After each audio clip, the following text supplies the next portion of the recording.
Assalamualaikum warahmatullahi wabarakatuh. Selamat siang Bu Pinta dan kawan-kawan. Kami dari kelompok 4 ingin mempresentasikan ulang hasil revisi kami terkait grup isometri. Baik, selanjutnya akan dijelaskan oleh Aurel.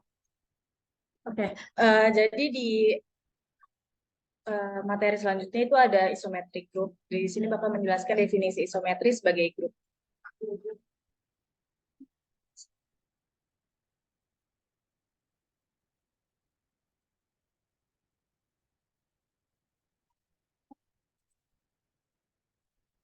Nah, oke, isometri sebagai grup itu punya definisi. Definisinya transformasi dalam geometri yang sering dijumpai adalah translasi, refleksi, rotasi, refleksi geser, dan transformasi identitas. Transformasi-transformasi tersebut dengan menggunakan hasil operasi fungsi akan membentuk suatu grup, sehingga disebut isometric group.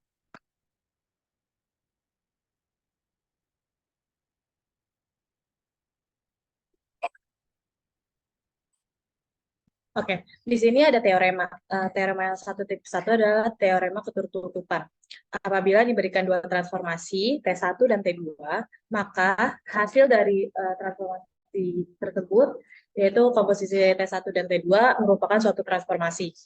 Teorema yang 1.2 itu komposisi transformasi bersifat asosiatif. Transformasi 1.3 jika T suatu transformasi dan epsilon suatu identitas, berlaku T komposisi epsilon sama dengan epsilon komposisi T, hasilnya akan menghasilkan T. Teorema 1.4. Setiap transformasi T mempunyai suatu transformasi balikan atau inverse. Next.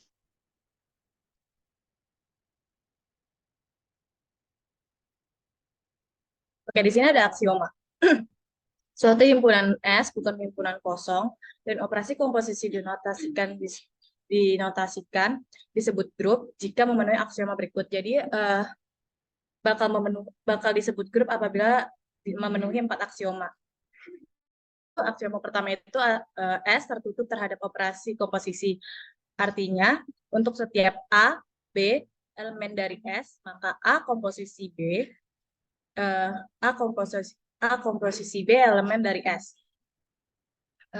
Terus di aksioma kedua itu operasi komposisi asosiatif pada S. Artinya, untuk setiap A, B, C elemen S, A komposisi B dan dikomposisikan lagi terhadap C akan sama hasilnya apabila A komposisi B komposisi C. Dan di aksioma ketiga itu ada unsur identitas. Untuk setiap anggota S artinya terdapat epsilon elemen S untuk setiap elemen dari S, maka A komposisi epsilon sama dengan epsilon komposisi A akan menghasilkan A. Keempat, itu untuk setiap anggota S memiliki balikan di S, artinya untuk setiap A elemen S terdapat B elemen S, maka komposisi AB akan sama dengan komposisi BA yang menghasilkan C. Untuk lebih jelasnya, kita bisa lihat di contoh soal.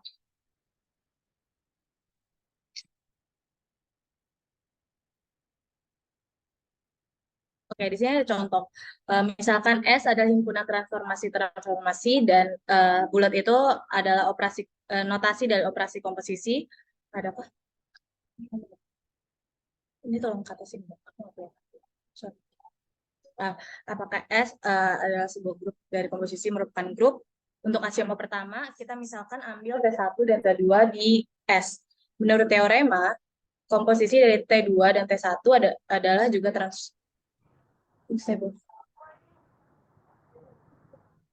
Oke. Jadi di aksioma 1 ini ambil T1 dan T2 di S.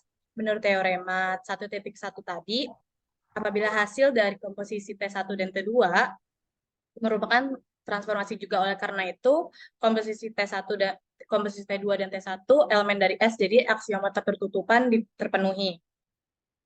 Dan di aksioma kedua itu ambil T1, T2, T3 di S menurut teorema komposisi bersifat asosiatif, yaitu apabila T1 dikomposisikan oleh T2 lalu dikomposisikan lagi dengan T3 akan sama hasilnya dengan T1 dikomposisikan dengan hasil dari komposisi T2 dan T3.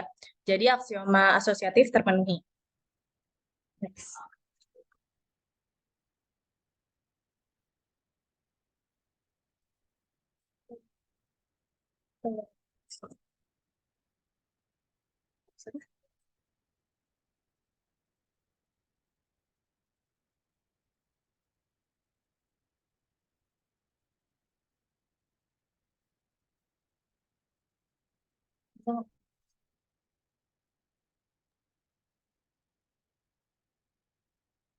Ayo lanjut, kenapa ini? Maaf Bu, tadi terkendala jaringan. Oke, di aksioma ketiga itu ada transformasi identitas atau I yang didefinisikan oleh oleh objek P akan menghasilkan P. Kenapa kayak gitu? Karena di aksioma ketiga ini transformasi identitas karena transformasi identitas I ini merupakan transformasi yang tidak mengubah termasuk objek yang ditransformasikan. Sebab itu I P akan menghasilkan P untuk semua P elemen dari V, jelas I identitas elemen dari S. Dengan demikian, untuk semua transformasi I elemen dari S berlaku T komposisi identitas sama dengan identitas komposisi T akan menghasilkan T menurut teorema 1.3. Jadi eksistensi identitas untuk operasi komposisi dipenuhi. Nah, untuk aksioma keempat, ambil T elemen dari S, menurut teorema 1.4, setiap transformasi mempunyai balikan atau inverse. Maka dari itu, T komposisi dari T inverse akan sama hasil T inverse dikomposisikan dengan T akan menghasilkan identitas. Atau untuk semua T elemen dari S, terdapat T inverse di dalam elemen S sehingga eksistensi balikan terpenuhi. Nah, karena semua aksioma grup di atas dipenuhi, maka S yang dikomposisikan adalah grup. Disebut pula grup transformasi sebab S merupakan transformasi. Kamu ya?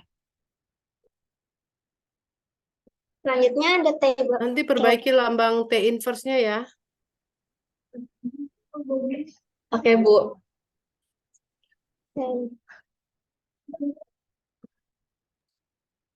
Selanjutnya ada table Kelly. Table Kelly merupakan tabel yang dapat digunakan untuk melihat berlakunya aksioma grup dengan mengoperasikan setiap elemennya dan mendaftarkannya dalam suatu tabel.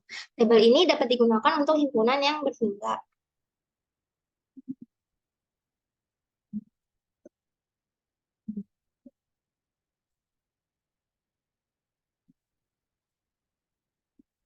Di dalam tabel Kelly, urutan penulisan elemen-elemen yang disusun mendatar sama dengan urutan elemen-elemen yang disusun menurun. Terus, elemen pertama dalam mengoperasikan diambil dari elemen-elemen yang disusun menurun, dan elemen kedua diambil dari elemen-elemen yang disusun mendatar. Lalu tabel selalu berbentuk persegi dengan setiap baris maupun kolom memuat semua elemen dari grup tersebut. Lalu di dalam tabel Kelly, elemen identitas dapat dilihat dari baris atau kolom dari hasil operasi yang urutan elemen-elemennya sama dengan urutan pada baris pertama atau kolom pertama. Inverse setiap elemen dilihat dari hasil operasi yang sama dengan elemen identitas.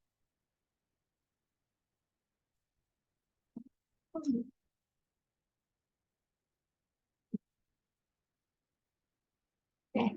Di sini ada contoh table Kelly. Contoh soalnya misalkan K, himpunan K 0, 1, 2, 3. Dan operasi benar plus adalah operasi penjumlahan modulo 4. Didefinisikan menurut tabel di bawah ini. Apakah K dengan operasi plus merupakan grup? Oke, di sini ada table Kelly. Jadi untuk menulis table Kelly, di sini ada di sini ada operasi plus. Misalnya 0 tambah 0 jadi 0, lalu 0 tambah 1 jadi 1, dan seterusnya. Lalu di bawah, di sini ada 1 ditambah 3 jadi 0. Kenapa 0 bukan 4? Karena 4 bukan merupakan himpunan K, dan di sini modulonya 4, jadi 4 modulo. Jadi 1 tambah 3 modulo 4 itu sama dengan 0, begitu juga seterusnya.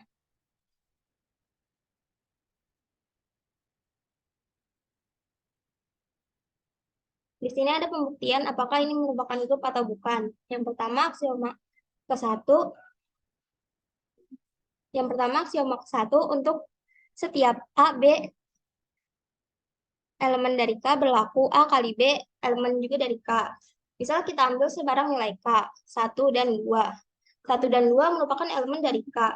Di sini 1 ditambah 2 sama dengan 3. Karena 3 juga elemen dari K, maka himpunan K bersifat tertutup sehingga aksioma pertama terpenuhi.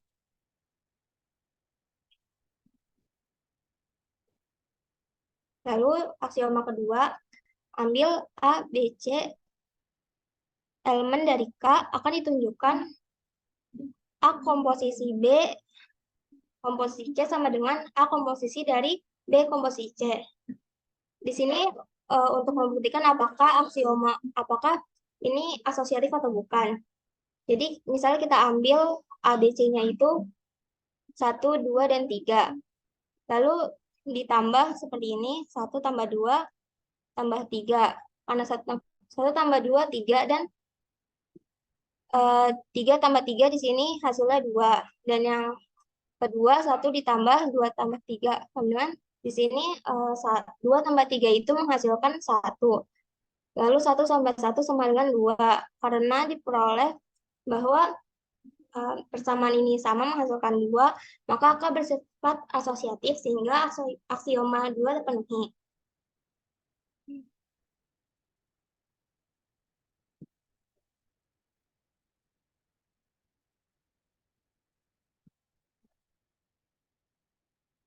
Lalu di aksioma ketiga, kita mencari apakah di sini ada elemen identitas. Cara mengetahuinya adalah elemen identitas adalah ketika himpunan yang dioperasikan dengan elemen tersebut menghasilkan himpunan itu sendiri. Misal di sini terlihat bahwa 0 itu merupakan identitas karena tidak merubah elemen lain, sehingga dapat disimpulkan bahwa 0 merupakan identitas, maka aksioma 3 terpenuhi. Kenapa 0 elemen identitas?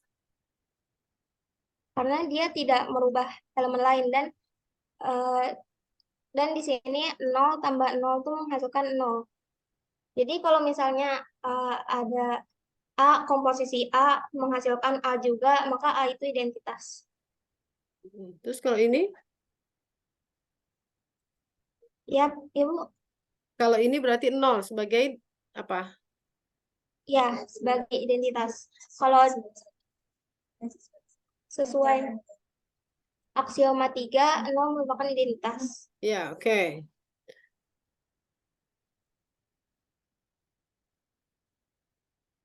Di aksioma keempat, dicari apakah himpunan tersebut memiliki inverse. Jadi, yang sudah dijelaskan Aurel pada sebelumnya, cara mencari inverse itu adalah ketika suatu elemen dikalikan dengan elemen inverse menghasilkan identitas.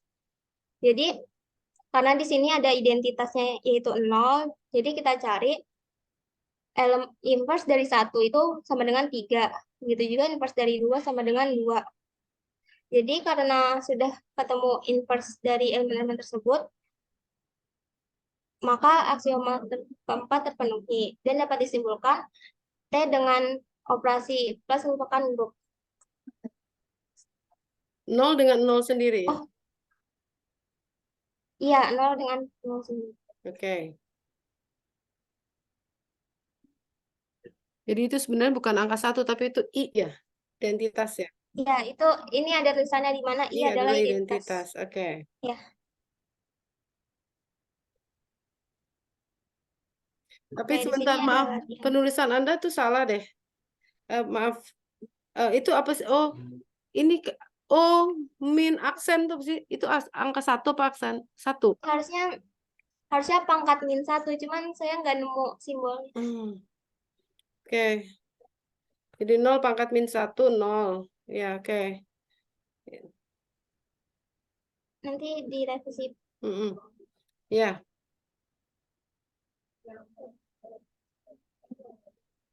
Oke, selanjutnya ada lagi soal.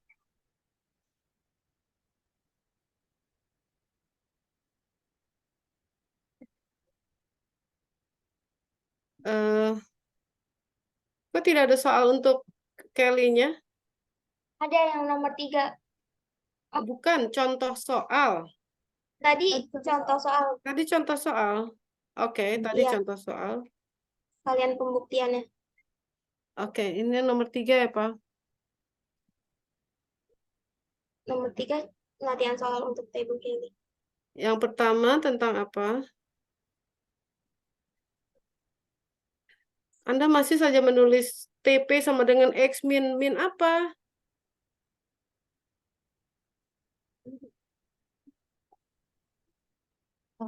Jadi itu yang nomor 1 itu soalnya tuh jadi kayak transformasi dari sorry Bu, itu harusnya aksen. Jadi X-nya itu -5, Y-nya itu +3. Nah, di sini karena saya udah kasih tahu nilai A sama B-nya, jadi nanti tinggal disubstitusi aja cara pekerjaannya. Ya, tapi penulisan Anda masih berantakan terus. Itu kenapa X min 5 terputus begitu? Kan bukan udah dikasih tahu tidak boleh ada yang terputus-terputus persamaan. Oke, baik Bu. Terus nomor 2?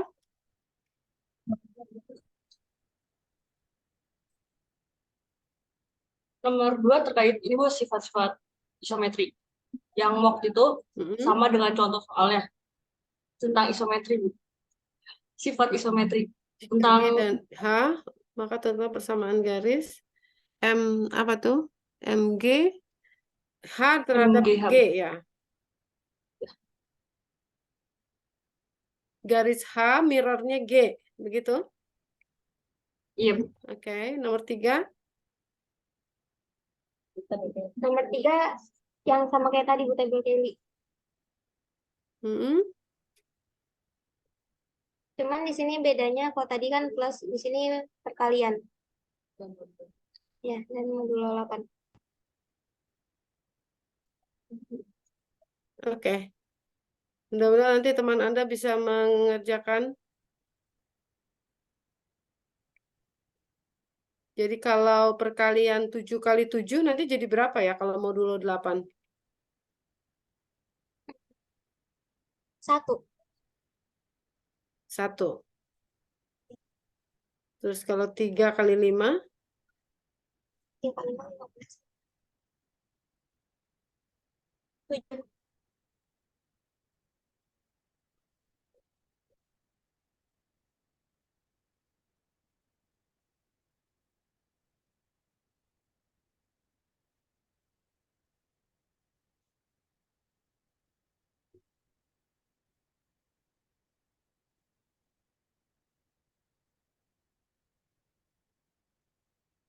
Berapa?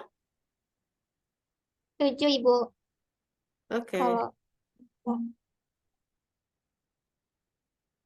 Nanti akan tertutup. itu nanti dibuktikan Bu. Apakah Ya, itu untuk yang pertama tertutup atau tidak? Aksioma 1 apa sih? ya ketertutupan. Ya, akan tertutup karena modulo. Iya, Tapi apakah Sengaja. tidak ada angka 6 nanti? enggak bukan karena saya udah cek.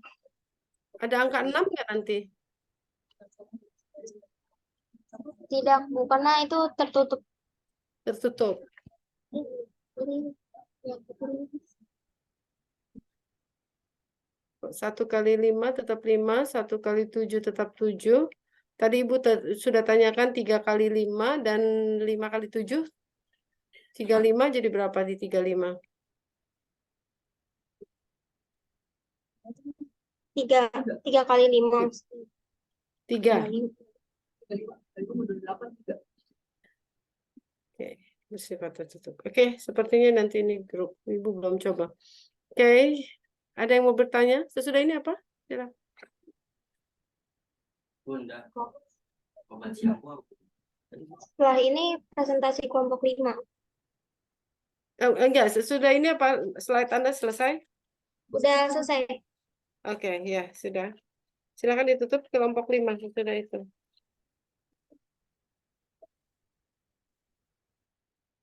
Baik, sekian pemaparan dari kelompok 4. Kurang lebihnya mohon maaf. Terima kasih. Assalamualaikum warahmatullahi wabarakatuh. Waalaikumsalam warahmatullahi wabarakatuh.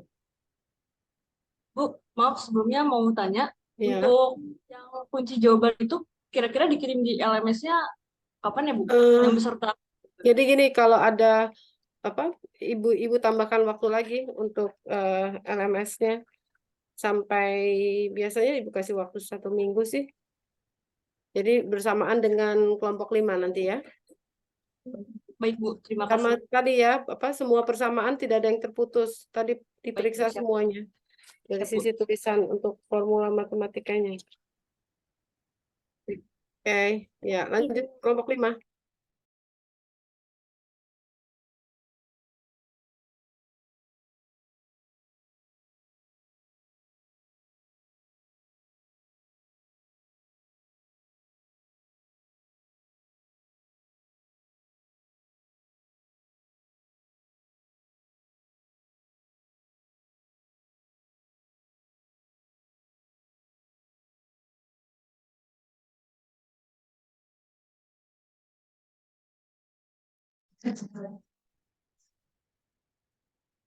Baik, selamat siang Bu Pita serta teman-teman. Selamat siang.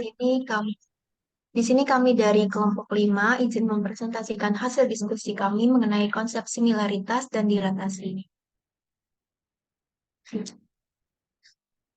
Anggota kelompok kami terdiri dari Nur Azani dengan akhiran NIM 78, lalu saya sendiri Reza Vanessa dengan akhiran NIM 10, dan Stephanie Tiara Nobel dengan akhiran NIM 74.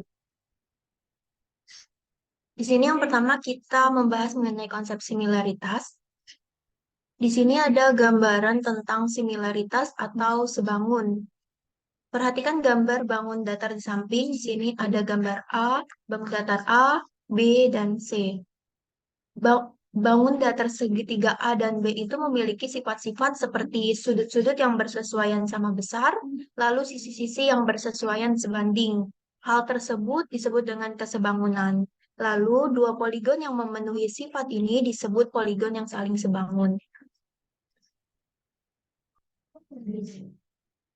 Namun, dapat diperhatikan, segitiga A dan C itu tidak sebangun karena tidak memenuhi sifat seperti sudut-sudut yang bersesuaian sama besar, lalu sisi-sisi yang bersesuaian sebanding. Istilah lain dari sebangun itu disebut juga dengan similaritas. Lalu di sini ada konsep similaritas pada transformasi geometri. Secara umum, definisi dari similaritas itu, misalkan dipunyai transformasi T itu disebut juga similaritas jika dan hanya jika terdapat suatu konstantanya positif, yaitu lebih dari 0. Jadi sedemikian sehingga untuk setiap titik P dan Q. Dengan P aksen Q aksen sama dengan K dikali PQ, konstanta dikali PQ, dengan P aksen sama dengan transformasi dari P, dan Q aksen sama dengan transformasi dari Q.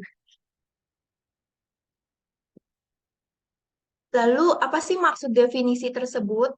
Untuk memahami definisi tersebut, di sini ada gambar 1 dan gambar 2. Diketahui P aksen adalah transformasi dari P, lalu Q aksen adalah transformasi dari Q, dan R aksen adalah transformasi dari R. Untuk memperoleh gambar 2, gambar 1 kita perbesar sebanyak 3 kali. Jadi, karena kita perbesar sebanyak 3 kali, konstantanya itu sama dengan 3. Sehingga P aksen, Q aksen sama dengan K dikali PQ. Jadi, konstantanya kita masukin 3, yaitu P aksen, Q aksen sama dengan 3 dikali PQ, dan Q aksen, R aksen sama dengan 3 dikali QR. Jika K-nya sama dengan 1, itu merupakan pembuktian dari isometri. Karena P aksen, Q aksen sama dengan 1 dikali PQ, sama dengan PQ. Lalu di sini ada sifat-sifat dari similaritas. Misalkan dipunyai T transformasi, jika T merupakan kesimilaritasan, maka sifat-sifat berikut dipenuhi seperti T memetakan garis pada garis, lalu T mengawetkan ukuran sudut, dan T mengawetkan kesejajaran. Di sini ada pembuktian sifat pertama. Hipotesisnya jika T itu kesimilaritasan, maka T memetakan garis pada garis. Perhatikan garis G. Andaikan G adalah garis yang memuat titik A dan B, dengan A-nya itu tidak sama dengan B.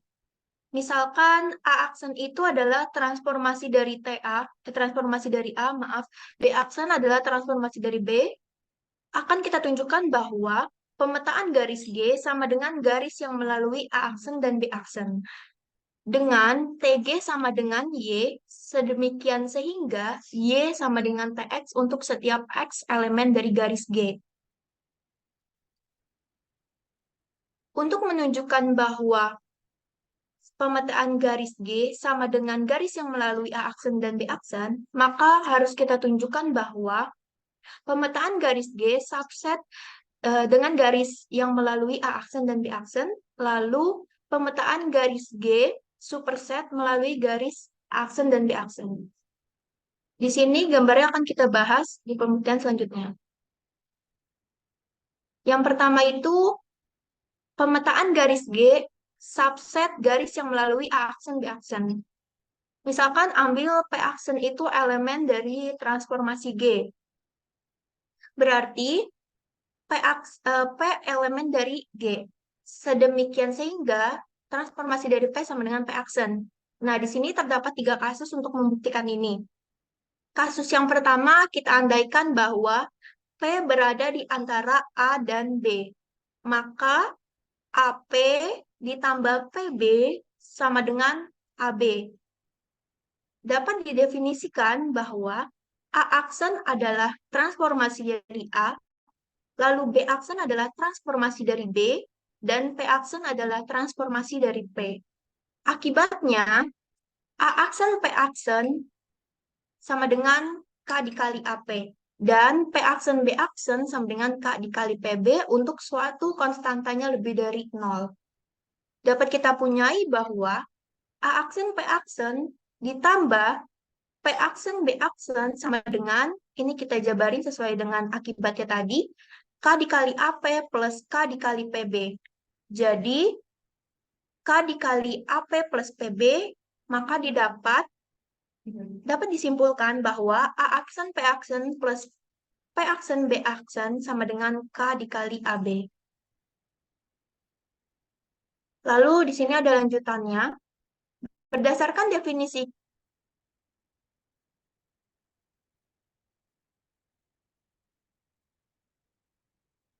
sebentar, Bu.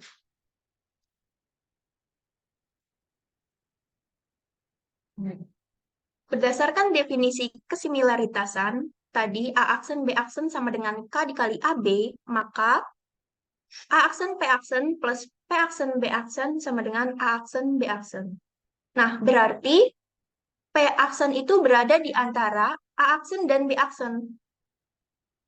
Maka A aksen, B aksen, dan P aksen itu kolinear atau segaris. Dengan demikian, P aksen elemen dari garis yang melalui A aksen dan B aksen. Karena P aksen elemen dari garis yang melalui A aksen dan B aksen, ini bermakna bahwa pemetaan garis G yang diwakili oleh titik P tadi adalah garis yang diwakili juga oleh P aksen, atau pemetaan garis G subset garis yang melalui A aksen dan B aksen. Lalu di sini ada kasus yang kedua. Kasus yang kedua itu kita andaikan bahwa A itu berada di antara P dan B. Maka di sini PA plus AB sama dengan PB. Dapat kita definisikan bahwa A aksen itu adalah transformasi dari A, lalu B aksen adalah transformasi dari B, dan P aksen adalah transformasi dari P. Maka Di sini P aksen A aksen sama dengan K dikali PA, terus A aksen B aksen sama dengan K dikali AB. Jadi P aksen A aksen ditambah A aksen B aksen sama dengan K dikali PA plus K dikali AB. Ini kita masukin terus jadi dikali PA plus AB, jadi K dikali PB. Berdasarkan definisi kesebangunan, P aksen B aksen sama dengan K dikali PB. Maka P aksen A aksen plus A aksen B aksen sama dengan P aksen B aksen. Nah, berarti A aksen itu dia ada di antara P aksen dan B aksen. Akibatnya A aksen, P aksen, dan B aksen itu kalinear atau segaris. Lalu di sini ada kasus yang ketiga. Kasus yang ketiga itu kita andaikan bahwa B-nya yang ada di antara A dan P. Maka AB plus BP sama dengan AP. Dapat kita definisikan seperti cara kasus pertama dan kasus kedua. A aksen sama dengan TA, transformasi dari A, B aksen sama dengan transformasi dari B, dan P aksen adalah transformasi dari P. Lalu A aksen B aksen sama dengan K dikali AB, B aksen P aksen sama dengan K dikali BP. Jadi A aksen B aksen plus B aksen P aksen menghasilkan K dikali AB plus K dikali BP. Dan didapat K dikali AB plus BP, lalu A aksen B aksen plus B aksen P aksen didapat sama dengan K dikali AP. Berdasarkan definisi kesebangunan juga, A aksen P aksen sama dengan K dikali AP. Maka A aksen B aksen plus B aksen P aksen didapat sama dengan A aksen P aksen. Nah, berarti dapat dibuktikan bahwa B aksen itu ada di antara A aksen dan P aksen. Akibatnya, A aksen, P aksen, serta B aksen itu kolinear atau segaris. Selanjutnya akan dilanjutkan oleh teman saya.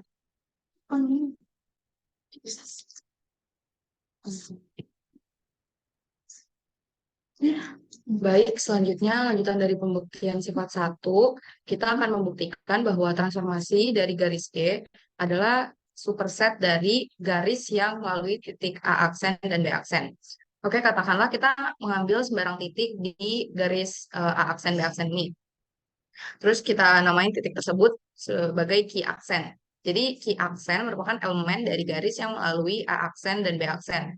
Karena kita namakan transformasi ini T, maka T itu surjektif. Kita andaikan key aksen berada di antara A aksen dan B aksen seperti gambar yang di pojok bawah. Berarti A aksen ke key aksen ditambahkan key aksen ke B aksen itu sama dengan A aksen dan A aksen B aksen. Kemudian kita andaikan juga kalau misalnya kita punya titik key di gambar yang atas, yang mana key-nya ini bukan elemen dari garis G. Dengan ini kan bentuknya segitiga ya, kita gunakan pertidaksamaan segitiga. Jadi A ke key ditambah key B itu besarnya akan lebih besar dari AB.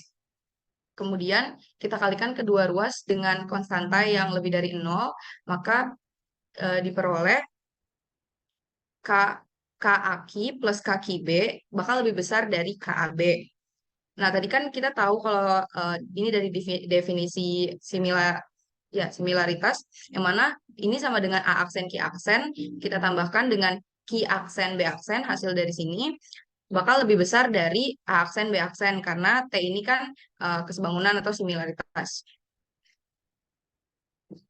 Nah, tadi kita udah dapat tidak sama ini, yang mana A aksen Q aksen plus Q aksen B aksen lebih besar dari A aksen B aksen. Nah, ini bertentangan dengan hipotesis yang sebelumnya Fani jelaskan, bahwasannya A aksen Q aksen plus Q aksen B aksen sama dengan A aksen B aksen. Maka kalau misalnya kita punya pengandaian di mana Q adalah Q bukan elemen dari garis G, itu salah. Jadi, Q harus menjadi elemen dari garis G, atau Q aksen elemen dari transformasi dari garis G. Dengan demikian diperoleh bahwa transformasi dari garis G adalah superset garis yang melalui A aksen B aksen. Maka terbukti bahwa transformasi dari garis G sama dengan garis yang melalui A aksen B aksen.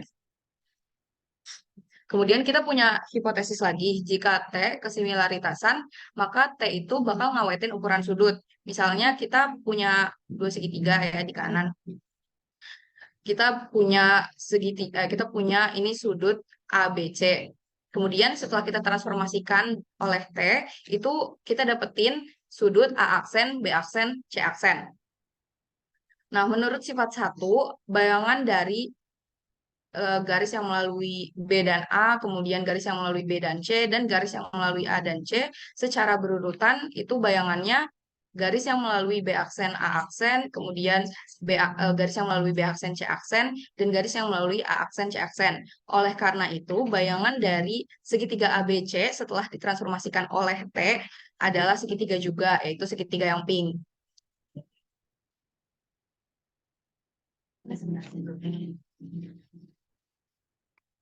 Nah, selanjutnya, karena kan kita tahu kalau T ini kesimilaritasan, maka akan ada konstanta, kita sebut K di sini, yang dikalikan dengan garis awalannya, kemudian akan menghasilkan bayangan.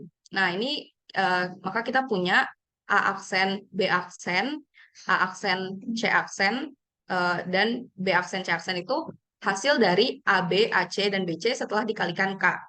Kemudian karena ini konsepnya kesimilaritasan, mirip sama dengan konsep kesebangunan gitu ya. Kita bandingkan di mana A aksen, B aksen per AB itu bakal sama dengan A aksen, C aksen per AC, sama dengan B aksen, C aksen per BC. Itu sama dengan K, yaitu ini kan kita buat sisi-sisi yang bersesuaian dan sebanding gitu.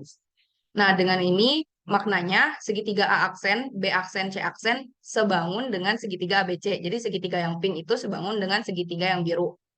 Karena sebangun, sudutnya, sudut A aksen, B aksen, C aksen, itu kongruen dengan sudut ABC. Dengan demikian, terbukti bahwa kesimilaritasan itu akan mengawetkan ukuran sudut.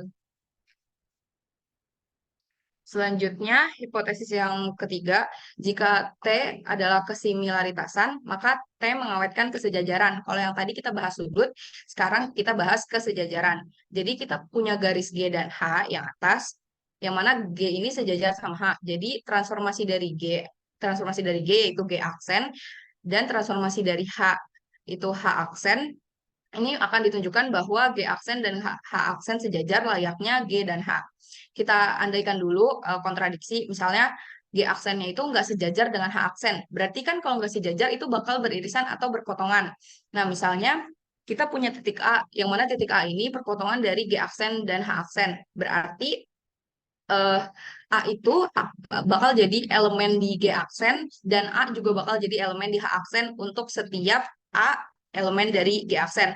Berarti, jadi kalau misalnya kita punya A elemen di G aksen, berarti ada B yang akan menjadi elemen G gitu ya, B elemen G, sedemikian sehingga transformasi dari B ini menghasilkan A. Terus, untuk A elemen H aksen, maka akan ada nilai C elemen dari H, sedemikian sehingga transformasi dari C ini menghasilkan A. Nah, karena kita punya tadi transformasi dari B itu sama dengan A, kemudian transformasi dari C itu juga sama dengan A, berarti kan transformasi dari B bakal sama dengan transformasi dari C.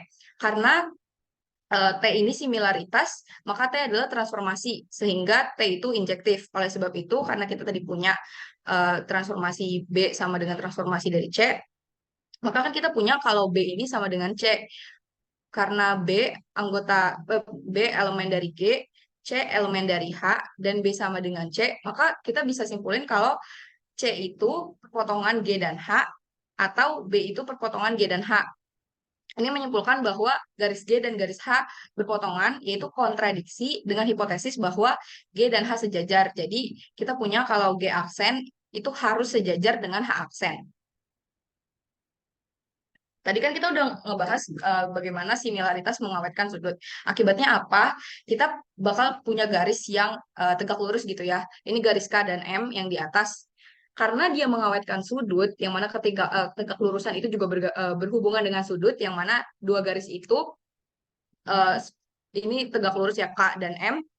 Kalau misalnya kita transformasi, katakanlah transformasi T, hasil transformasi atau bayangannya juga bakal tegak lurus karena transformasi dari K ini kita sebut K aksen, kemudian transformasi dari M kita sebut M aksen, dan sudut antara K dan M adalah 90 derajat ya karena tegak lurus. karena similaritas itu ngawetin sudut, maka sudut antara K aksen dan M aksen juga 90 derajat. Atau dapat dikatakan K aksen tegak lurus dengan M aksen. Dengan demikian, T mengawetkan ketegak lurusan dua buah garis. Ini contoh soal eh, kita punya garis S, terus kita punya dua titik, di mana namanya garis P dan garis Q. Nah, kita mau melukis transformasi P apabila kita tahu kalau P aksen sama dengan transformasi dari P, dan Q aksen adalah transformasi dari Q.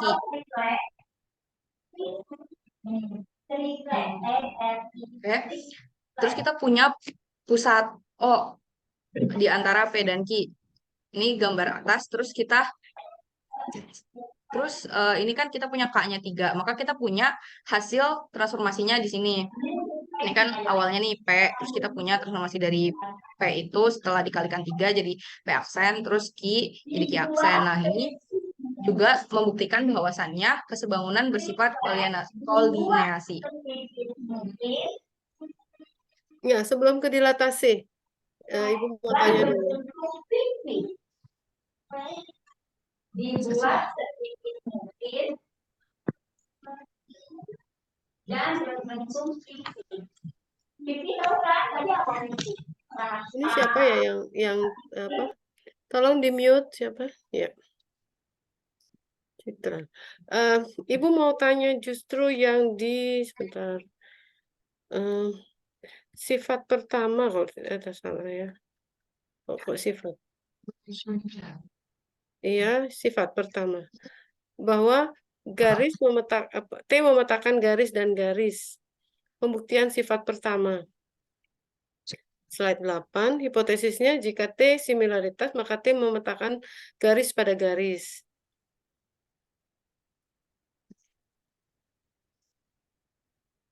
Ya, Iya, Bu. Ya, oke, sudah. Ibu sambil melihatnya di tempat Ibu supaya agak jelas. Meletakkan. Jadi TG itu adalah garis A, menjadi A aksen. A aksen adalah TA, B aksen adalah TB, sehingga TG itu adalah A aksen B aksen berupa garis. Pemetaan garis G sama dengan garis G yang melalui A aksen B aksen. Ini kata-katanya gimana? TG adalah A aksen B aksen. Pemetaan garis G sama dengan garis yang melalui A aksen B aksen. Jadi pemetaannya yang mana ya? Maaf Bu, ini harusnya gambar yang bawah ukurannya dibedakan. Jadi setelah ditransformasikan, begitu nanti hasilnya itu bakal jadi garis yang melalui A aksen dan B aksen. Iya, terus garisnya sama namanya garis G juga. Garis G aksen, Bu. Ya, jadi ini nggak lengkap.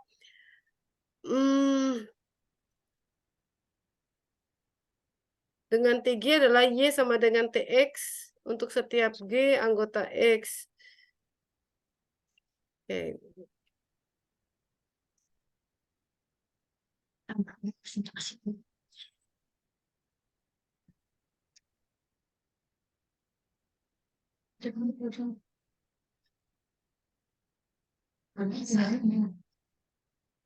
Oke ya, asal Anda tahu bersih ada yang nggak lengkap ya, oke? Iya, Bu. Oke, dihapus ya, gitu. Ini garis G aksen, jadi pembuktian bahwa dia garis dipetakannya menjadi garis juga dengan A yang tidak tepat lurus dengan A aksen ya, sebenarnya tidak harus seperti itu gitu ya. Oke, next kemudian. Nah, yang di sini ini kan masih pembuktian juga kan? Kalau yang tadi slide sebelumnya itu namanya pembuktian atau apa?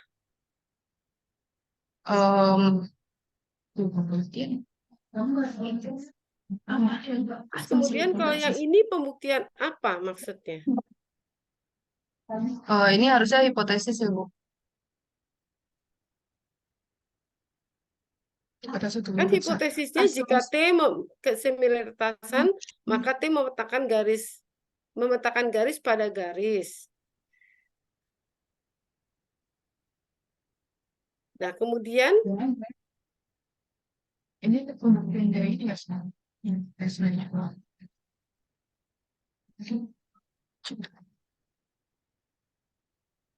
Kenapa Anda menyatakan A aksen B aksen itu justru transformasi dari G tetapi tidak ada G aksen misalnya gitu ya. Jadi kita melihatnya garis yang bawah kan?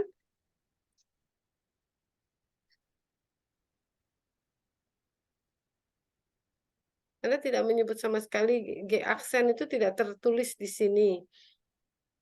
Oke, nah sekarang ini ya, belum. Next, sesudah itu waktu lagi yang menjadi subset kan ini.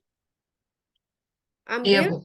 P aksen anggota TG, berarti P aksen anggota G. Apa artinya? Jadi P aksen pada garis G aksen, begitu kan ya kan TG berarti Iya, P Bu. pada G, sehingga didapat TP P aksen.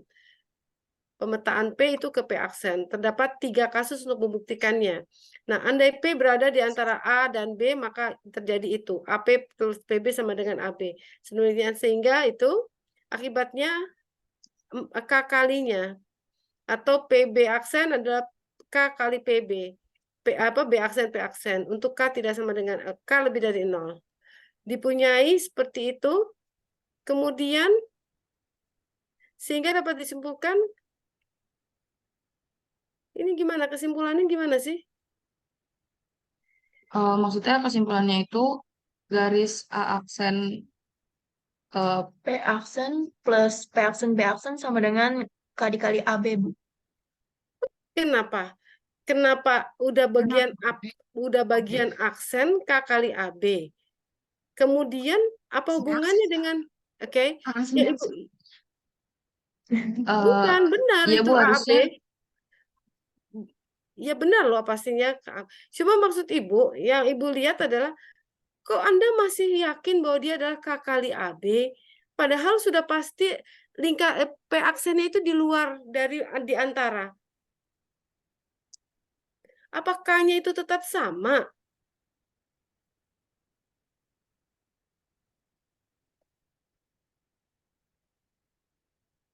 Ini maksudnya apa sih? Yang di sini tidak jelas.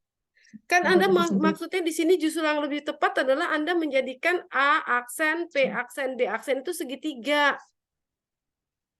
Jangan lengkungan begini nih garis apa? Nanti pada saat lengkungan, next slide berikutnya.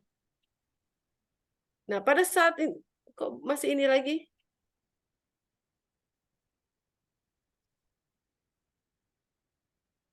yang mana, Bu? Lanjut. Kalau ini, ntar dulu bukan yang ini. Nah, kenapa sih Anda menggunakan lengkung? Ibu herannya Anda kenapa menggunakan lengkung itu untuk apa?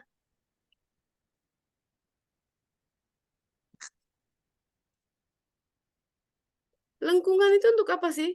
Justru di pembuktian ini, ambil sembarang titik pada titik di A aksen, B aksen. Misalkan Q. Yang gambar bawah tuh. Q ada di tengah-tengah A dan B. Lengkungan garis itu untuk apa? TG itu yang lurus, apa TG itu yang melengkung? Yang melengkung, Bu. Kenapa TG yang melengkung?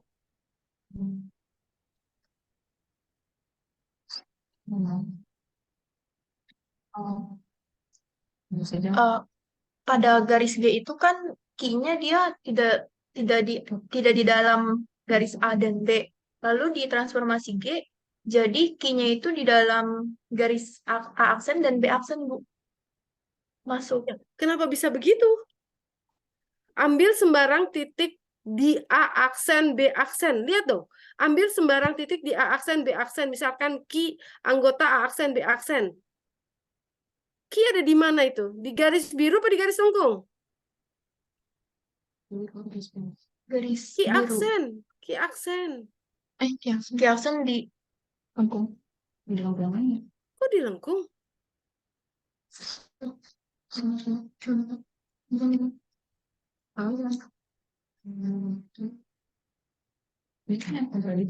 Karena T transformasi maka T surjektif. Andaikan Q aksen berada di antara A aksen, P aksen. Di antara itu dipisah D-nya. Di antara A aksen, B aksen. maka terjadi A aksen Q aksen plus Q aksen B aksen sama dengan A aksen B aksen. Betul. Kalau gambarnya memang lurus saja, garis lurus. Nah, sekarang Ibu tanya lengkungnya itu untuk apa muncul di situ? Andai Q bukan pada G, yang tidak pada G itu adalah Q.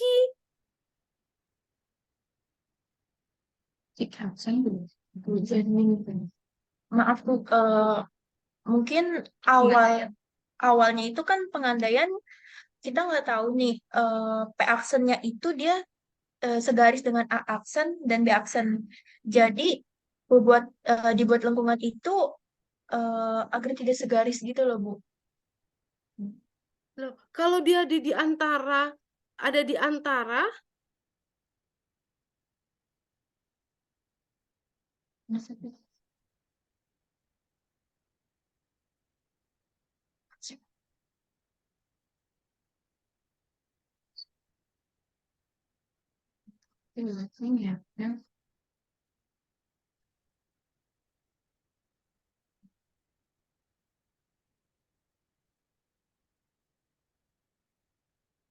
karena kedua ruas mana sih yang bintang dengan K lebih dari ini 0? Iya, K-nya mana? Di antara di ruas itu bintangnya mana? Itu bintang. K lebih dari 0 eh, emang ada K di situ. enggak, maksudnya ini untuk menandakan ketidaksamaannya, Bu. Iya, tapi K yang Kemudian tidak sama dengan 0 di mana? K yang mana?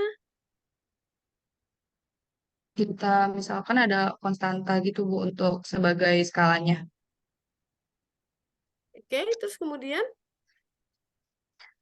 Iya, jadi hasilnya itu K kali AK plus K kali KB itu bakal lebih dari K kali AB. Jadi karena tadi K kali AK itu sama dengan A aksen Q aksen, makanya berlaku juga untuk yang lainnya. Berarti A aksen Q aksen plus Q aksen B aksen bakal lebih dari A aksen B aksen. nah, terus bagaimana pernyataan di atas ambil sembarang Q di antara A aksen B Eh, aksen?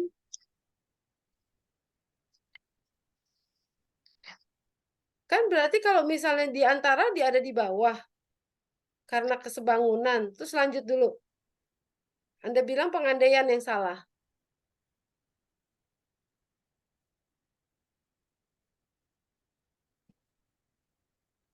Ini bertentangan dengan hipotesis bahwa A aksen Q aksen plus Q itu sama dengan, berarti kan garisnya yang dipakai bukan yang lengkung. yang penting kita tahu. Karena Anda bilang bertentangan dengan hipotesis. Kan yang benar pasti yang hipotesis.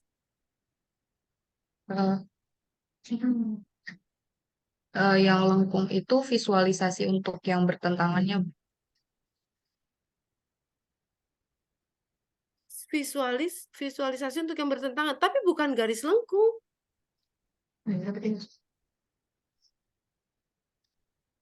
Di sini di sana.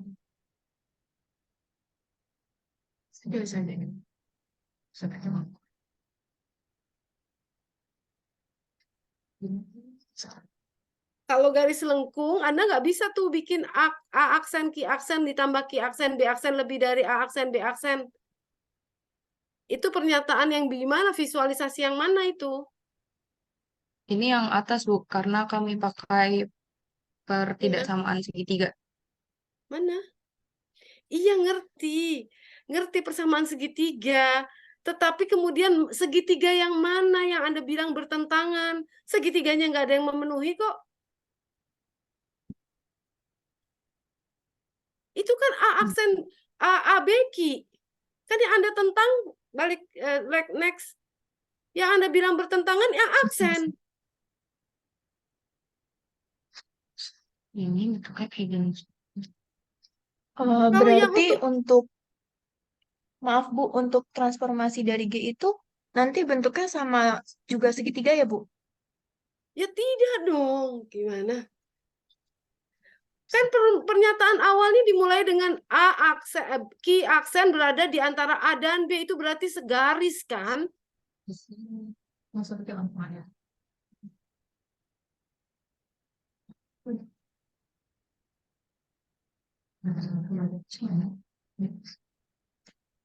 Ini masuk. Berarti ini masuk ke dalam garis doang, garis gitu. Karena mulai dari apa pembuktian di halaman 10 Anda udah kacau di situ. Anda pakai garis lengkung yang nggak jelas. Balik lagi ke slide 10.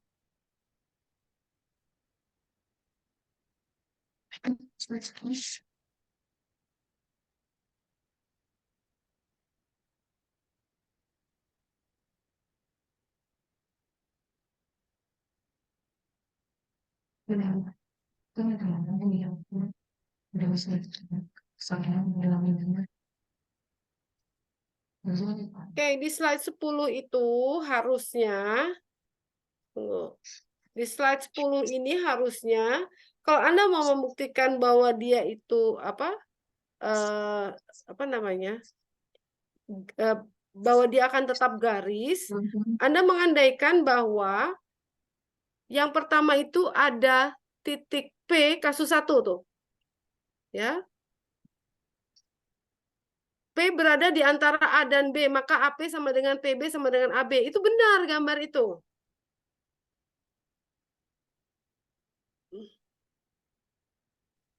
Sekarang dimisalkan untuk pakai kontradiksi, P aksen bukan pada A aksen B aksen. Jadilah sebuah segitiga.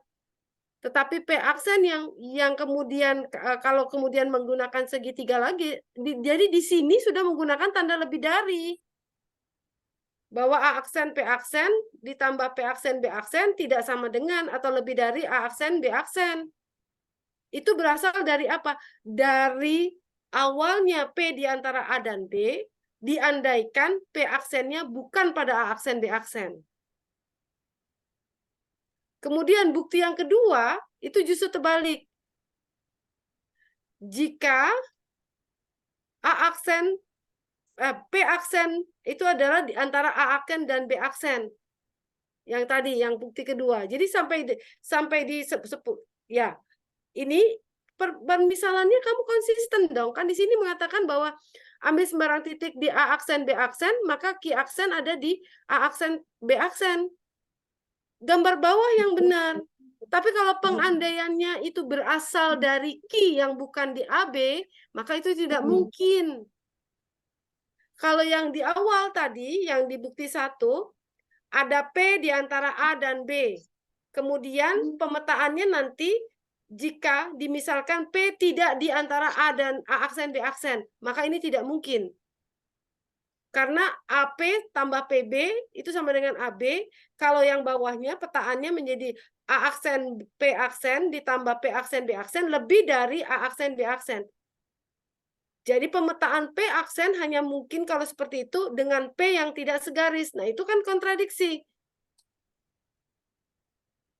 Maka P aksen harus berada di antara A aksen dan B aksen dalam garis yang sama, dalam garis lurus.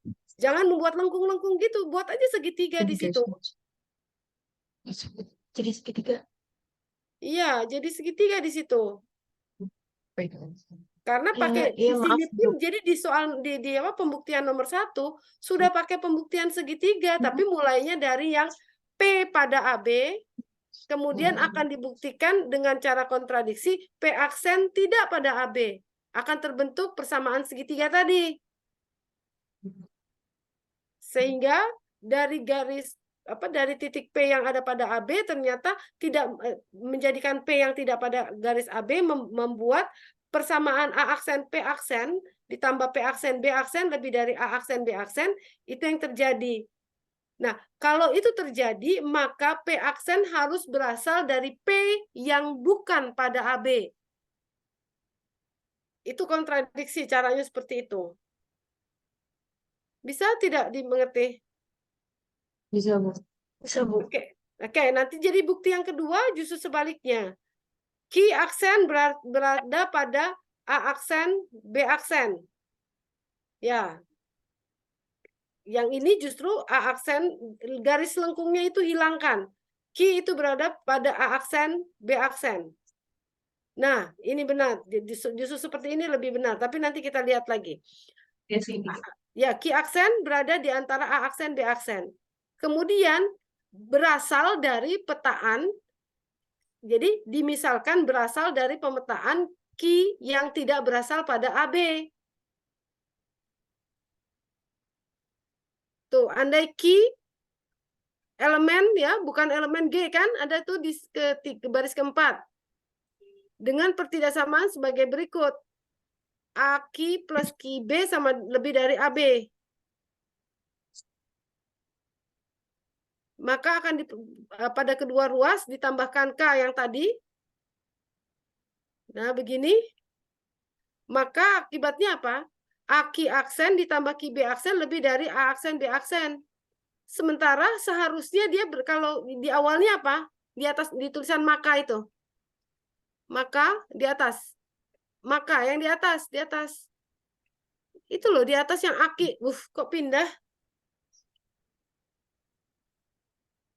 Maka A aksen Q aksen plus Q aksen B aksen sama dengan A aksen B aksen. Iya, sama dengan itu kan harusnya sama dengan di bawah karena Iya. terjadinya Q bukan pada G, maka akibatnya adalah A aksen Q aksen lebih ditambah Q aksen B aksen lebih dari A aksen B aksen. Nah. Bertentangan kan sama yang diketahui? Iya, Bu. Nah, kalau bertentangan berarti permisalan yang salah. Maka yang benar apa? Kalau Q aksen pada A aksen B aksen, maka awal asalnya Q harus berada di antara A dan B.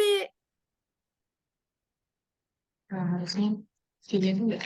Kalau Q aksen harus berada pada A aksen B aksen, maka Q itu harus berada pada G. Kan Anda pakai andainya itu Q bukan anggota G kan? Iya.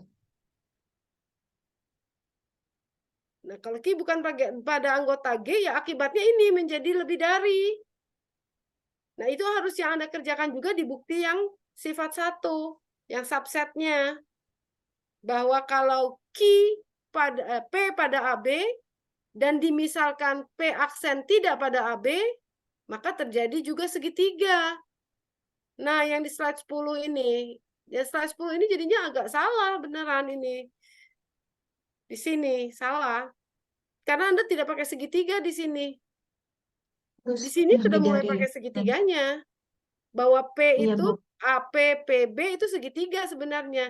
Dengan menyatakan bahwa P yang awal itu di antara A dan B, jika mana ada jikanya tidak diandaikan bahwa P aksen bukan pada AB, bukan pada A aksen B aksen. Mana? Oke, next. Bukan yang ini. Bukan yang ini. Baris sesudah keduanya, slide 11 berarti.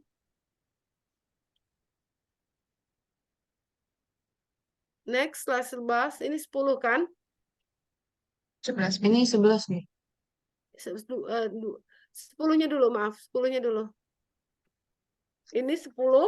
Di sini Anda menyatakan, mana Anda menyatakan bahwa P aksen bukan pada AB, pada A aksen B aksen kok nggak ada?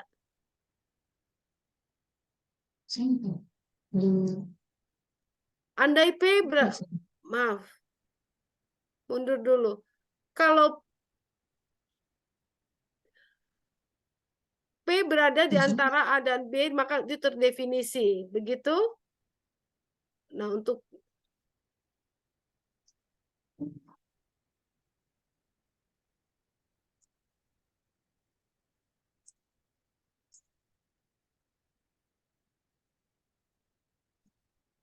karena Anda lucu memisalkannya A aksen P aksen ditambah P aksen B aksen sama dengan K dari AB. Kan harusnya dia disamakan panjangnya dengan A aksen B aksen, bukan dengan KAB. Oh, iya. Terusnya A aksen B aksen, iya, Bu. Itu ganti tanda kan? Maka di sini juga pakai kak segitiganya. Terus lanjut next dulu. Ibu baca lagi dulu sebentar di sini. Iya. Nah, di sini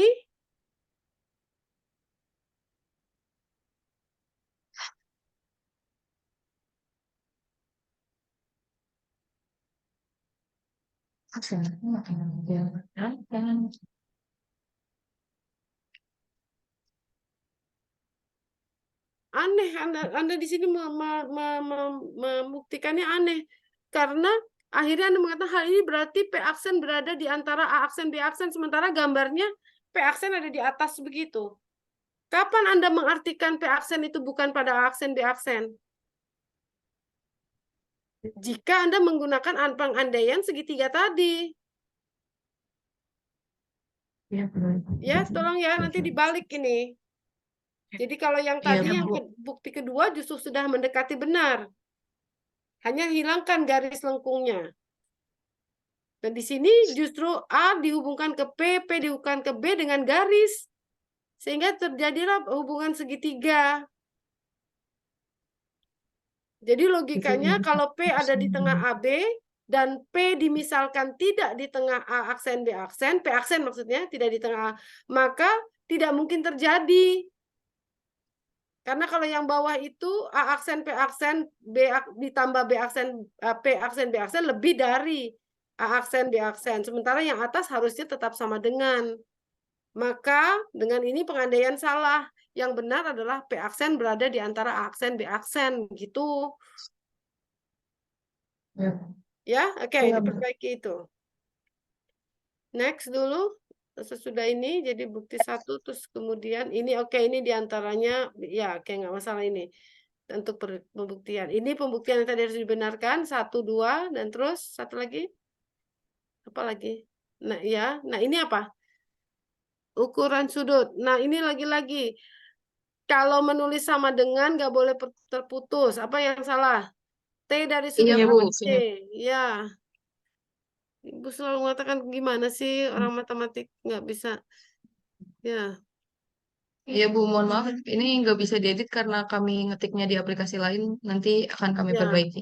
ya, dikecilkan fontnya juga nggak masalah. Mengawetkan sudut, maksudnya Maksudnya setelah ditransformasikan hasil sudutnya akan sama Bu. bagaimana? Oke, next. Kok balik lagi? Ya, ditransformasikan apanya? Titik-titiknya kan? Iya Bu. Ruas apa? Ya, garis-garisnya. Oke. Terus next. Iya, ini caranya seperti ini. Maksudnya subjektif sama injektif apa tuh tadi ya? Kan Anda menyebut itu.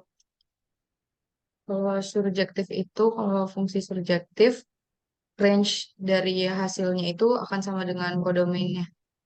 Iya, itu subjektif. Kalau injektif, yang nanti terakhir Kalau ada injektif itu dia nggak sama dengan kodomain. Kalau subjektif itu boleh disebut sebagai kalau subjektif boleh dianggap sebagai korespondensi satu-satu atau dia Iya bijektif? Bu. Iya surjektif itu satu-satu. Bijektif apa? Bijektif. Kalau bijektif itu gabungan dari fungsi subjektif dan injektif. Jadi apa maksudnya kalau bijektif? Apa bedanya jadi bijektif dengan subjektif? Ada gabungan-gabungan begitu?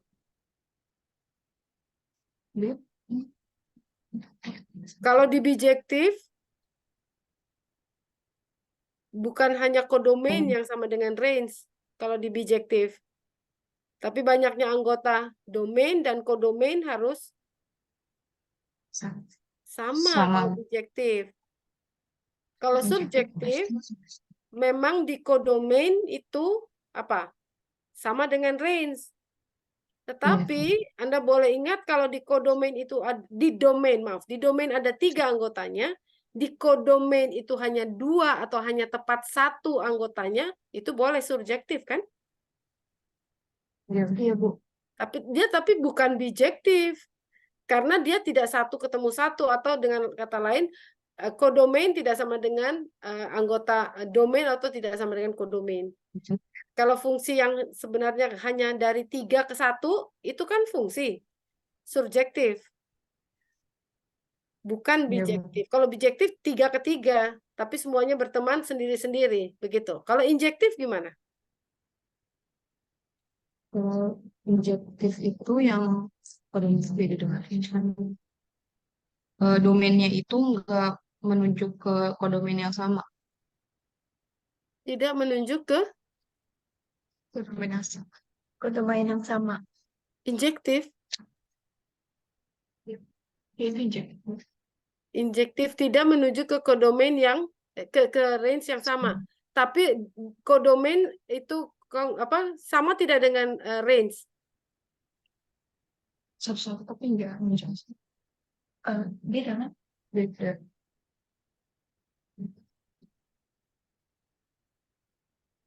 Syaratnya surjektif itu domain sama dengan range kan?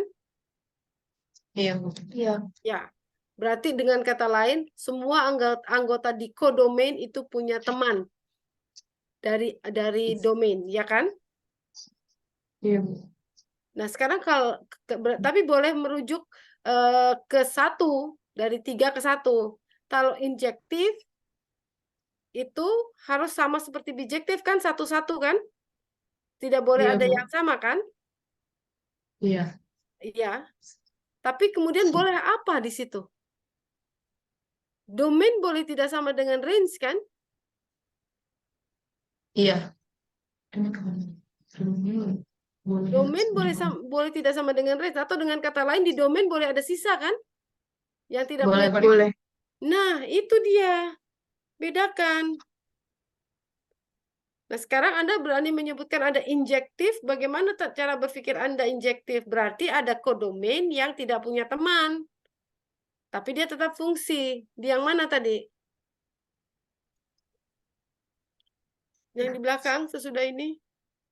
Sesudah ini?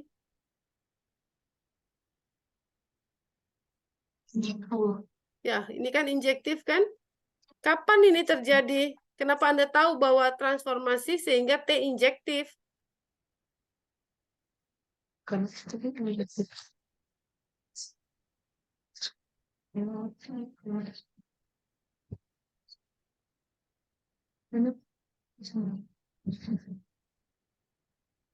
Dapat siapa? Ini kan harus apa? Dari depan sebelumnya. Ini kan kata-kata, nah ya ini kata ini. Jika T kesemiratasan, maka T mengawitkan kesejajaran. Diketahui G sejajar dengan H, dan TG itu adalah G aksen. Dan TH adalah H aksen. Akan ditunjukkan bahwa G aksen sejajar dengan H aksen. Nah, pakai pengandaian ini. Andai G aksen tidak sejajar dengan H aksen. Itu berarti G aksen berpotongan ya, bukan beririsan. Garis itu tidak pernah beririsan. G aksen berpotongan dengan H aksen. Misalkan A sama dengan G aksen irisan H aksen. Ini bermakna bahwa A anggota G aksen dan A anggota H aksen. Untuk setiap A anggota G aksen berarti ada B. Nah, di sini ada muncul huruf baru. Untuk setiap A anggota G aksen berarti ada B anggota G. Sedemikian sehingga TB jadi A.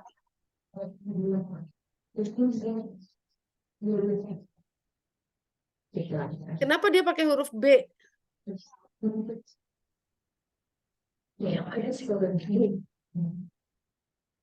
Kenapa nggak pakai A aksen? Kenapa nggak pakai B aksen? Kenapa tiba-tiba untuk setiap A anggota G aksen berarti ada B anggota G?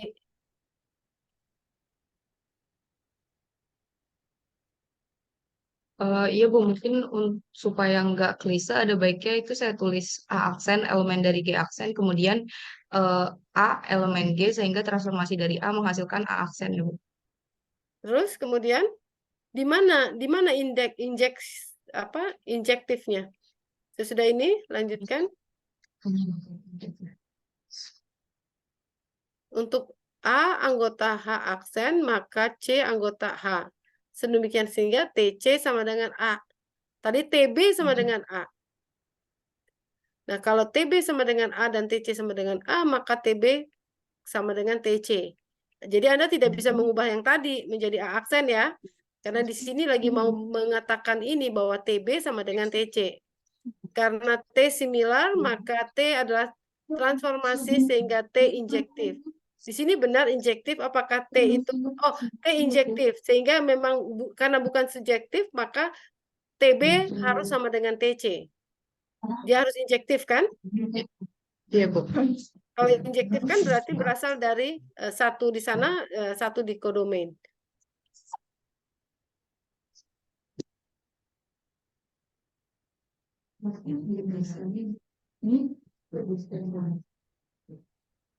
Terus kemudian bagaimana kesimpulannya? C ada lagi anggota H dan B ada lagi anggota H. Ini menyimpulkan bahwa G dan H berpotongan. Kontradiksi dengan hipotesis bahwa G dan H sejajar. Maka G aksen sejajar dengan H aksen. Jadi lagi-lagi Anda pakai apa? Kontradiksi. Kapan C sama dengan B? Ya pada saat keduanya beririsan. Maaf, keduanya berpotongan. Iya. Nah, pengandaian Anda tuh di mana sih? Kita sudah masuk langsung tanpa Anda mengatakan andai. Ini Oke, Bu, ada di situ. slide sebelumnya. Ya, oke, ada. Andai G tidak sejajar, ya, betul. Nah, kalau tidak sejajar berarti ada yang berpotongan. Nah, kalau tidak berpotongan yang terjadi tadi seperti itu. Nah, injektif itu apa? Injektif tadi tidak boleh seperti subjektif. Ya. Tidak boleh 3 menjadi 1 atau seperti fungsi konstan, itu tidak bisa. Bukan injektif itu. Fungsi konstan itu surjektif. Oke, next. Ini ada yang ya. Di sini mungkin Anda tambahkan sedikit ya kenapa dia injektif, karena tadi bahwa T dan B itu tidak mungkin tidak sama supaya dia menjadi injektif. Tapi kenapa T-nya itu harus injektif bukan surjektif? Itu juga teori mana yang menurunkan bahwa untuk sifat yang ketiga ini T-nya injektif? Kalau T-nya subjektif gimana? Bisa kan? T dan B itu berasal dari yang beda, itu bisa. Ini kan berasalnya dari A semua kan? TC itu apa? A itu adalah TC, A adalah TB kan tadi kalau tidak salah.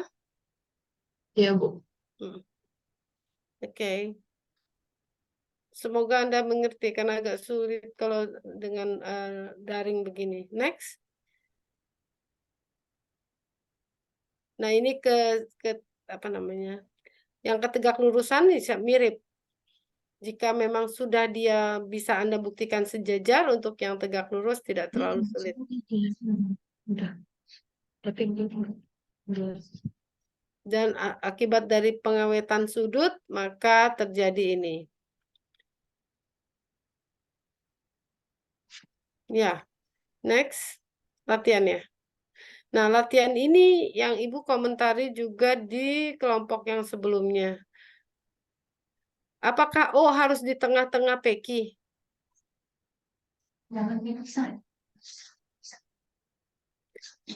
O ada di antara P dan Q.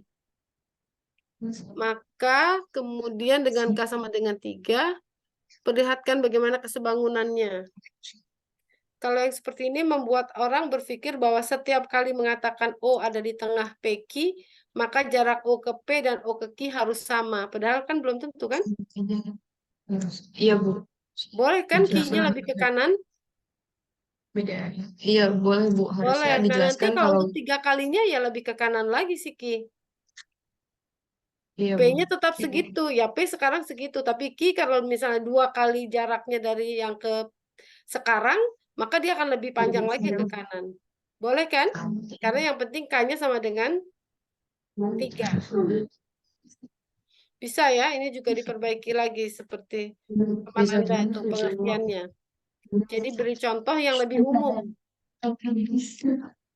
Oke, masuk dilatasi. Jadi sudah dicatat apa yang harus Anda perbaiki? Sudah, Bu. Oke.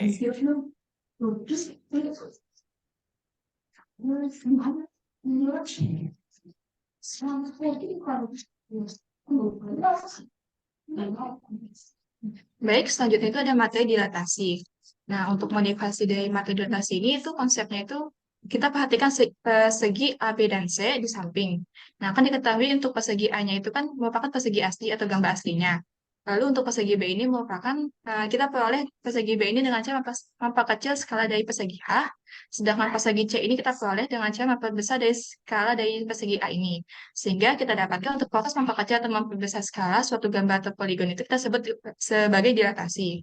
Nah, apa sih pengertian dari dilatasi itu? Jadi dilatasi itu adalah suatu transformasi yang mengubah jarak titik dengan faktor pengalih tertentu terhadap satu titik yang lain.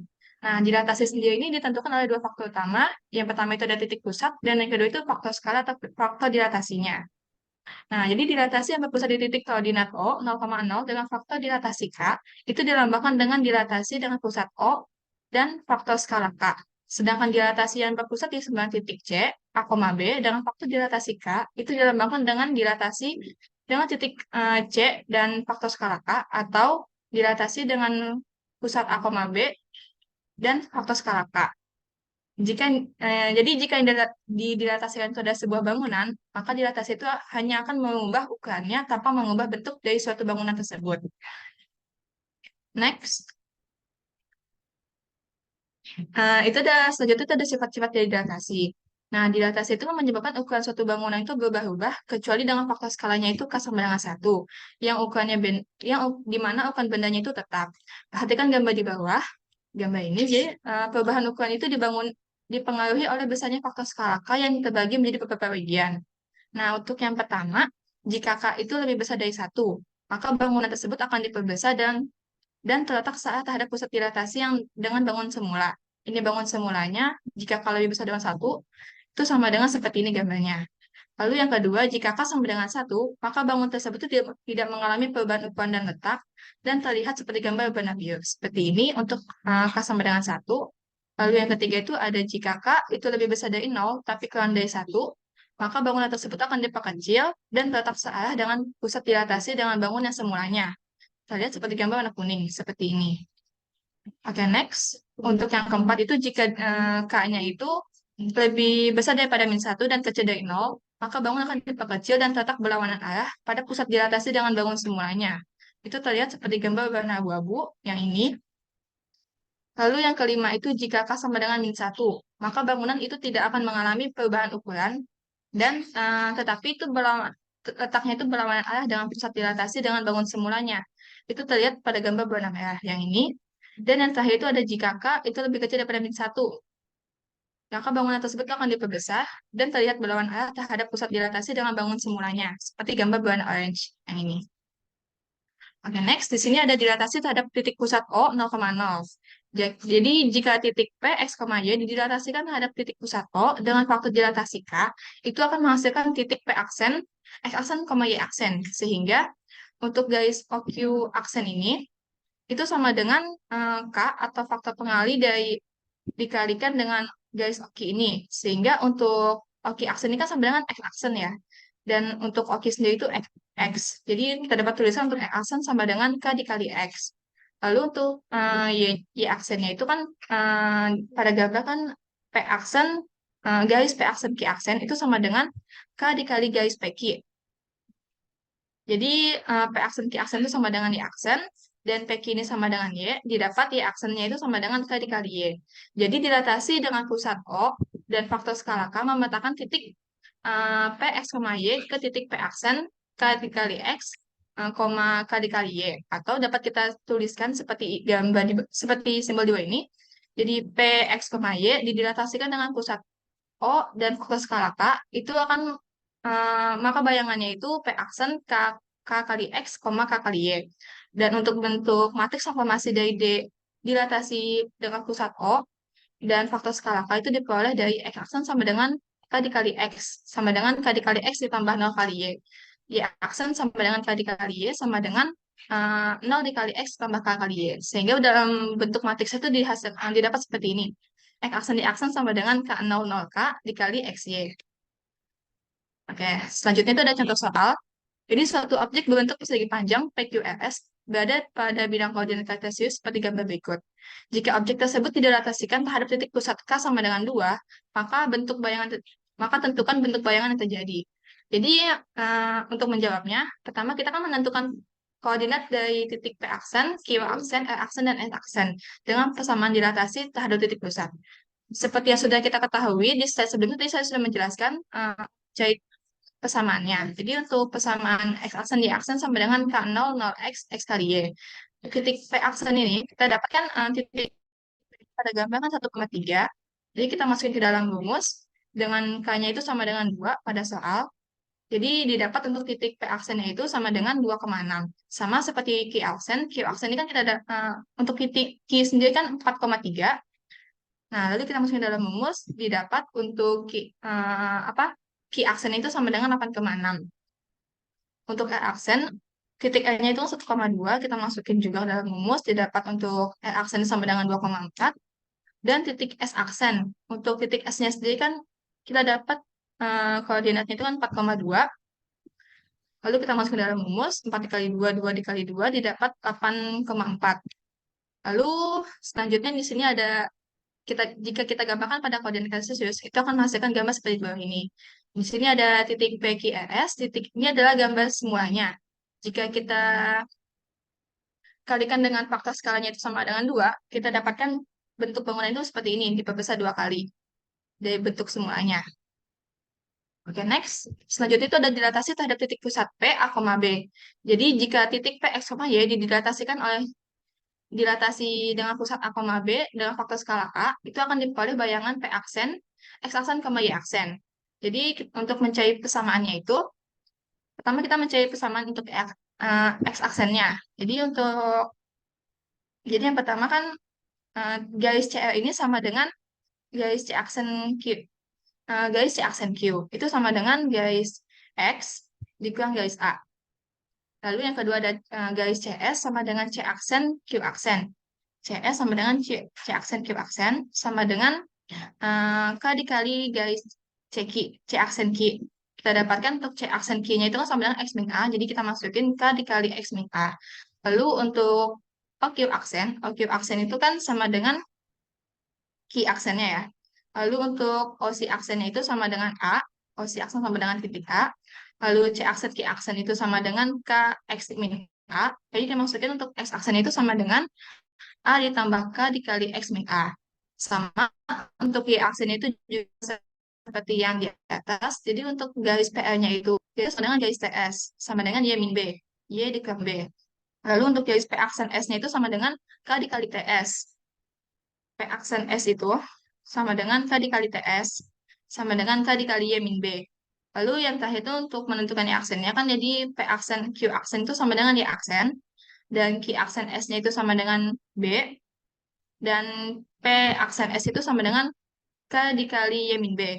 Jadi untuk Y aksen itu sama dengan B ditambah K dikali Y min B. Oke, jadi next untuk kita masukin, jadi P X, Y didilatasikan dengan titik pusat A, B dan faktor skala A, maka bayangan yang terbentuk P aksen A ditambah K dikali X min A. Ini untuk X aksennya, dan untuk Y aksennya itu B ditambah K dikali Y min B. Nah, untuk bentuk matriks transformasi dari dilatasi A, B dengan titik pusat K, bentuk transformasi dari dilatasi dari titik pusat A, B dengan faktor skala K itu diperoleh dengan cara sebagai berikut. Jadi kan untuk X aksennya itu sama dengan A ditambah K dikali X min A. Nah, A-nya ini kita pindahin ke kiri, ke luas kiri. Jadi ini dapat X aksen dikurang A sama dengan K dikali X min A ditambah 0 dikali Y min B. Untuk Y aksennya juga sama, kita pindahkan titik B-nya ini ke luas kiri. Jadi dapat Y aksen dikurang B sama dengan 0 dikali X min A ditambah X Y min B. Jadi bentuk matriks transformasi dilatasi dengan pusat A, B dengan faktor dilatasi K itu adalah X aksen dikurang A, Y aksen dikurang B sama dengan K00K dikali X min A, Y min B. Sehingga didapatkan untuk bentuk persamaan matriksnya itu X aksen, Y aksen sama dengan K00K dikali X min A, Y min B ditambah AB. Kita pindahkan. Oke, selanjutnya itu ada contoh soal. Jadi suatu segitiga ABC memiliki titik koordinat sebagai berikut. Yang pertama itu ada titik A 4,6, yang kedua itu titik B 2,2, dan yang ketiga itu titik C 6,2. Jika segitiga tersebut didilatasi terhadap titik pusat 2,2 dengan faktor pengali K-nya itu min setengah, tentukan objek beserta hasil dilatasinya. Oke, kita jawab. Jadi dari soal ini kan kita ketahui untuk K-nya itu sama dengan min setengah, dan didilatasi terhadap titik pusat 2,2. Kemudian kita dapat menghitung koordinat titik segitiga tersebut setelah didilatasi. Jadi untuk titik A aksen, kan kita kan sudah mengetahui untuk rumusnya itu kan X aksen Y aksen sama dengan K0 0K dikali X min A Y min B ditambah AB. Untuk A sendiri kan kita ketahui titiknya itu 4,6 dan K-nya itu sama dengan min setengah. Kita masukin dalam rumus. Jadi min setengah 0 min setengah dikali X-nya itu 4, A-nya itu 2, 4 dikurang 2, dan Y-nya itu 6, B-nya itu min 2, 6 dikurang min 2, ditambah AB-nya 2 min 2. Didapat untuk A aksen itu sama dengan 1,6. Yang B aksen juga sama, kita ketahui untuk titik B-nya itu sama dengan 2,2, dengan titik A, B-nya 2 min 2 juga. Jadi kita masukin dalam rumus, sehingga didapat untuk B aksen itu sama dengan 2, min 4. Titik C aksen juga, kita ketahui untuk titik C-nya itu kan 6,2, dan titik pusatnya itu 2, min 2. Kita masuk ke dalam rumus, diperoleh C aksen sama dengan 0, min 4. Jadi, jika kita masukin titik-titik tersebut ke dalam titik koordinat kartesiusnya, akan diperoleh seperti ini. Ini merupakan gambar aslinya, bentuk aslinya itu ABC-nya, segitiga ABC. Jika kita kita dilatasi dengan faktor pengali min setengah, didapat seperti ini. Jadi segitu aja Bu untuk yang dilatasinya. Selanjutnya ada soal.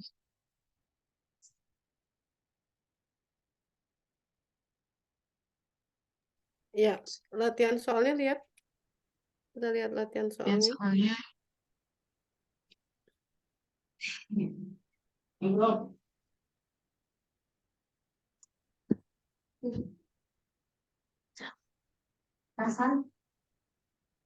Ini apa maksudnya? Ada D03 itu apa? dilatasi dengan titik 0, dengan titik pusat 0 dengan skala K. Nah, faktor skalanya itu 3. Oke. Anda pakai, memang tadi D itu pakai lambangnya D ya? Dilatasi Untuk ya. dilatasi ya Bu, pakai lambangnya D. Oh ya.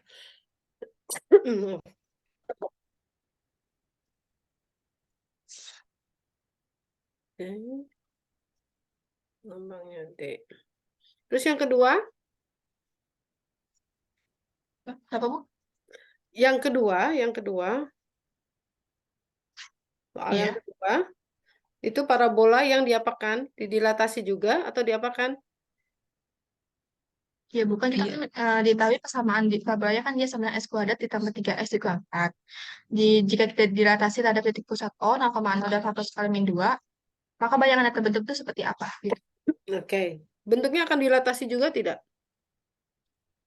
Ya, Iya, Bu. bentuknya kalau parabola juga. Maaf, didilatasi itu tidak dipisah ya. Kalau dipisah itu dilatasi sebuah tempat loh. Di sekolah, Oh iya, di dilatasi. rumah. Dilatasi. Iya Bu, maaf Bu. Didilatasi. Dilatasi ya, jadi didinya Dan nggak garis dispasi.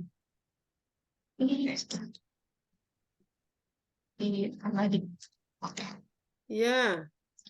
Parabolanya akan seperti apa kalau dengan skalanya min 2?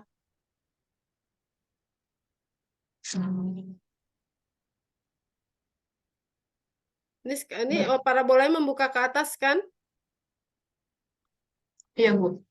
Oke, kalau dengan faktor skalanya min 2 dia akan membuka ke bawah apa tidak? Atau dia diperbesar saja ke arah mana?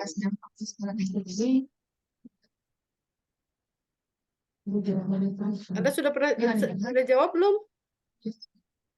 Sudah, Bu. Sudah. Ini kan jadi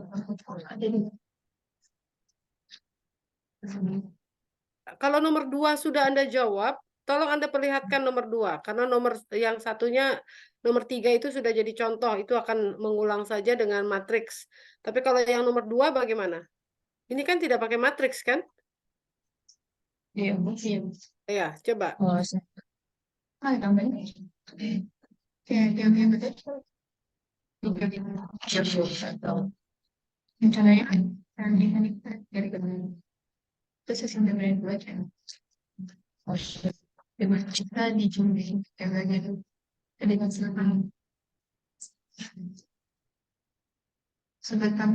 Oh, maaf sebentar.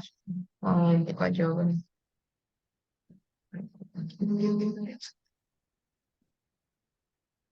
Ketua kelasnya EPJ-nya tidak hadir ya? Siapa namanya? Iya, Bu. Eh, Nazwa, Bu. Nazwa. Tetapi teman Anda harusnya 40 kan? Kenapa sekarang baru 33? Ini siapa nih yang tidak hadir? Siapa yang diberi tanggung jawab untuk melihat siapa yang tidak hadir? Mohon maaf Bu, untuk yang tadi Kelompok ya? presentasi kelompok 4 dan 4 kelompok 5 ini kami bersama-sama butuh semuanya. juga itu tiga. Iya, Iya satu Bu, di satu buku. satu ya. Jadi berberapa?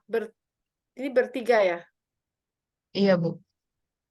Anda bertiga berarti jadi 30, 33, 34, 35, 36, 37 kan baru? Dengan Saya Najwanya eh, 38. kan kelompok 4 tadi 3 orang jadi satu device, berarti Iya, itu 38. Kemudian kelompok kami 3 orang jadi satu device jadi 36. Kemudian sama Ibu harusnya iya Bu 37. iya. Kurang 3 orang.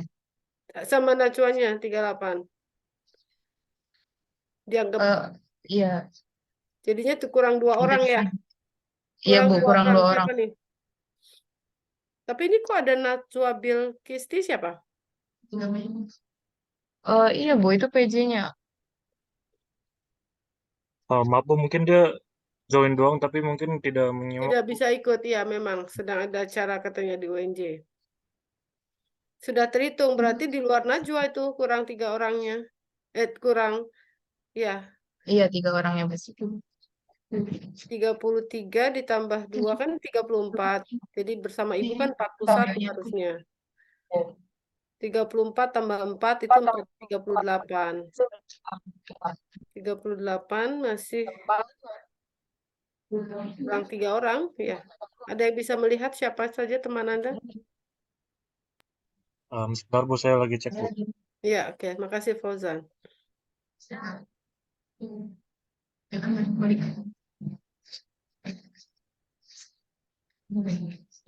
Kelompok berapa ini kelompok 5 tetap memberikan revisi dengan kunci jawaban, tapi sekarang kunci jawaban nomor 2 diperlihatkan lebih dulu. Ya.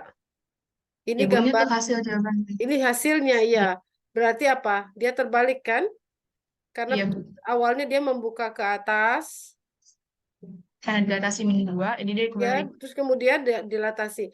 Sebentar kita perhatikan dulu persamaan kuadrat itu membuka ke atas dan memotong sumbu X tidak? Kenapa?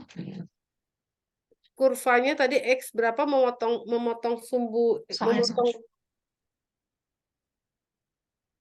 bentar, coba share screen.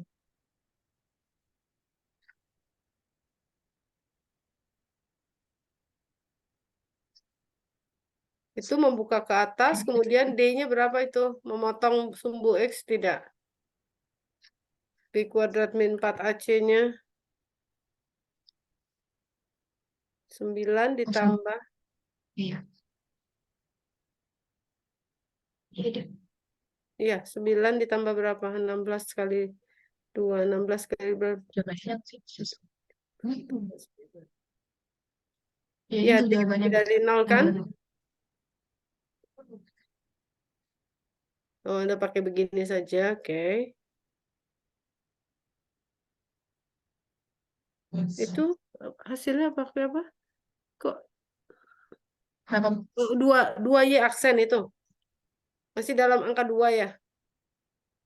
Iya. Oh, nanti dipindahin dalam Y aksen. Y-nya aja. Ya, Y-nya masih dalam angka 2 maksudnya ya. Koefisiennya masih 2. Ya, baik. Nanti dipencil. Ya, mestinya berapa? Udah Jadinya ngerti Y semua. aksen sama dengan min setengah yaitu.